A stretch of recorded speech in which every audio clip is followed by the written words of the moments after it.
এই চ্যানেলের মধ্যে সমস্ত কিছু আপনাদের তুলে ধরবো, বিশেষত প্রতিবাদ করা নিয়ে আমি তুলে ধরবো এবং আনুষঙ্গিক নানান জিনিস এর মধ্যে তুলে ধরবো। তার মধ্যে আমি তুলে ধরবো মঙ্গলা মা কে নিয়ে। একদম ছাড়া যাবে না, তাকে আর আমি ছাড়ছি না। অনেক দিন অনেক কিছু তুমি বলে নিয়েছো, অনেক প্রতিবাদ অনেকেই করেছে, কিন্তু সেই মতো তো কার্যকরী হচ্ছে না। অনেক কিছু করেছো যেটা ঠাকুরকে নিয়ে ছেলেখেলা করেছো, সেটা তোমার কিছু করার নেই। কেন তুমি করলে? তুমি ভালো হতে কি পারলে না? মাকে নিয়ে কি তুমি থাকতে পারলে না? মা তো অনেক কিছু তোমাকে দিয়েছে, মা অনেক কিছু তোমাকে দিয়েছে, তুমি মাকে নিয়ে থাকতে পারলে না? মায়ের সেই ঠিক মতো পুজো করতে পারলে না? সেই জন্য মা চলে আসছে।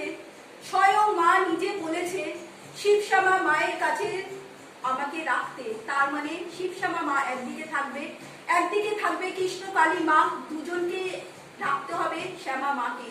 সেটা শিব শ্যামা মায়ের আদেশ, সেই আদেশই পালন করতে চলেছে শিব শ্যামা মায়ের আদেশ পালন করতে চলেছে শ্যামা মা। আসবে সামনের মাসেই, দুজনকে প্রতিষ্ঠা করবে। মা বলেছে আমাকে প্রতিষ্ঠা করবি কৃষ্ণ কালী রূপে, তুই আমাকে নিয়ে আসবি, তুই একমাত্র প্রতিষ্ঠা করে আমাকে